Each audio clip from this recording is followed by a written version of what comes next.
बिस्मिल्लाहिर्रहमानिर्रहीम। अस्सलाम वालेकुम मलगरो। उम्मीद दी چې تاسو ټول بخیر. نن زمونږه ورډ اف د ډے نمبر 11 دی او نننې ورډ اف د ډے زمونږه دی abstain. abstain زما سره یو ځل وایي abstain. abstain ویل کېږي ډډه کولو ته، د یو څیز نه ډډه کول، د یو څیز نه ځان ساتل، دې ته ویل کېږي abstain.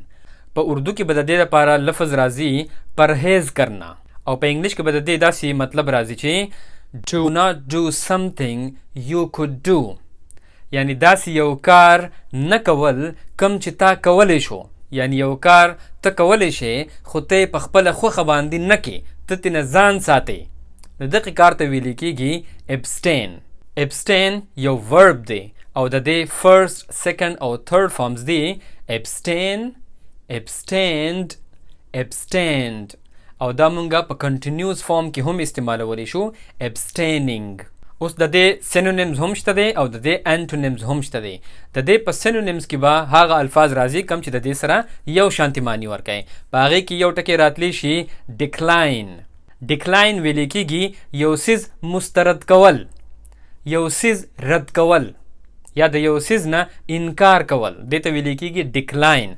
نو دا بالکل یو شانتي معنی ورکوي د abstain سره، ځکه چې abstain هم دې ته ویل کېږي د یو څیز نه ځان ساتل، یو څیز نه کول، یو څیز مسترد کول، هغه د abstain معنی هم ده، او دغه شانتي دا decline هم ویل کېږي یو څیز مسترد کول. یا دغه شانتي د دې په سینونیمز کې بل یو ټکی راتلی شي refuse. refuse هم دې ته ویل کېږي د یو څیز نه انکار کول، یو کار نه کول. یا دغه شانتي بل ټکی راتلی شي reject. یو څیز ریجیکټ کول. ریجیکټ کول څه ته ویل کېږي؟ مسترد کرنا. یو څیز مسترد کول، یو څیز رد کول، د ریجیکټ هم دغه مطلب دی. یا دغه شانتي بل یو ټکی راتلی شي turn down. turn down هم دغې ته ویل کېږي یو کار نه کول، یو کار مسترد کول، د یو کار نه انکار کول، د یو کار نه ډډه کول. نو دا خو شول د دې سینونیمز. اوس راځو د دې انټونیمز لا. د دې په انټونیمز کې به هغه الفاظ راځي کم چې د دې الټه معنی ورکوي، اپوزیټ معنی ورکوي. په هغې کې یو ټکی راتلی شي choose. choose ویل کېږي یو څیز منتخب کول. abstain خو دې ته ویل کېږي چې یو کار نه کول، او choose دې ته ویل کېږي چې ته یو څیز منتخب کې، یعنی تا فیصله کړې ده، ته هغه کار کول غواړې، نو choose به راځي د هغې په انټونیمز کې. دغه شانتي یو بل ټکی راتلی شي conclude. conclude دې ته ویل کېږي یعنی د یو څیز نه نتیجه اخذ کول. ته چې کله د یو څیز نه نتیجه اخذ کې، مطلب دا دی چې ته هغه کار تا کړی دی یا ته په هغه کار کولو باندې رضا یې که نه، نو دغه شانتي conclude هم د دې په انټونیمز کې راتلی شي. یا بل ټکی راتلی شي decide. decide مطلب فیصله کول، یعنی تا د یو کار په باره کې فیصله کړې وي، تا ډیسایډ کړی وي، نو دا هم د هغې انټونیمز شو. یا بل ټکی راتلی شي determine. determine دې ته ویل کېږي تعین کرنا، یو کار تعین کول، نو دغه شانتي دا ټول د دې انټونیمز راځي. اوس دا abstain ټکی په دوو موقعو باندې ډیر زیات استعمالیږي، او بلکې دا خاص کر په دې دوو موقعو باندې استعمالیږي. یو دا په هغه کیس کې استعمالیږي چې فرض که تاسو یو څیز خوړل نه غواړئ، حالانکه هغه څیز تا خوښ دی، خو ته د هغې نه پرهیز کې. مثال په طور څوک د شوګر مریض دی، نو د هغه خو چاکلیټ یې خوښي، ډېر زیات یې خوښي، خو د هغې نه ځان ساتي، ځکه چې د هغه دا خیال چې د دې سره به زه بیمار شم.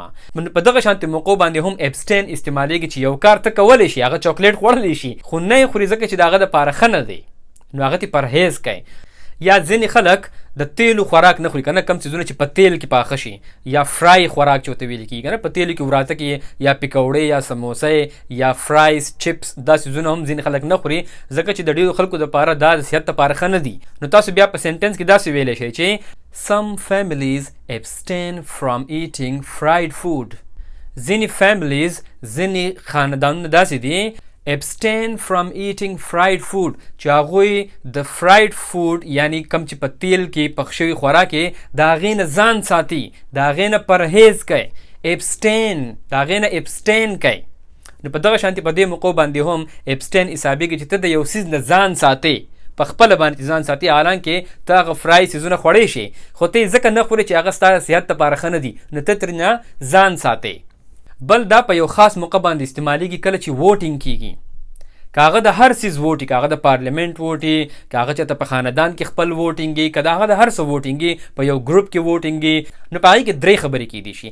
یا خو به د هغې په حق کې ووټ ورکوي که نه، یا به د هغې په مخالفت کې ووټ ورکړي، د هغې خلاف په ووټ ورکړي، او یا به نیوټرل اوسېږي چې نه به مخالفت کې او نه به د هغې په حق کې ووټ ورکړي. نو دغه کم کسان چې دا نیوټرل پاتې شي، یعنی چې د یو په حق کې هم فیصله ونه کړي، هغه کسانو ابسټین وکړو. ابسټین یې دا وکړو چې هغوی فیصله ونه کړله چې دله ووټ ورکړو که دله ووټ ورکړو.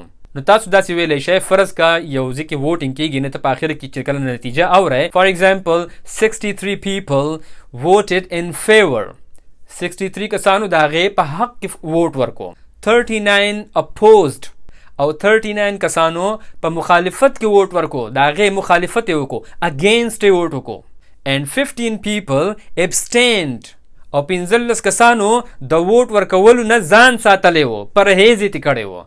نو نه یې د هغه خبرې په حق کې ووټ ورکړی و او نه یې د هغې خلاف ووټ ورکړی و. نو دغه شانتې دا ابسټین په دې 2 موقعو باندې ډېر اهم استعمالیږي. نو زما امید دی چې تاسو به په دې لفظ باندې پوه شوي یئ. تاسو کوشش کوئ چې د نن نه پس په خپلو خبرو کې دا استعمالوئ. په پاکستان کې خو هسې هم الیکشن را روان دی، نو چې څومره تاسو دا لفظ استعمالوئ هغونه به تاسو ته دا ښه یادېږي او ستاسو به پریکټس کېږي، او په کمنټس کې هم دا په یو سنټنس کې استعمال کړئ. دغه شانتې به تاسو ته دا ښه صحیح یاد شي. انشاءالله په نیکسټ لیسن کې به بیا میلاویږو. لایک او شیر د نه هېر نشي، او ټول زمونږ د یوټیوب چینل خامخا سبسکرایب کړئ. ټول د خپل ځان ډېر خیال ساتئ. د الله په امان.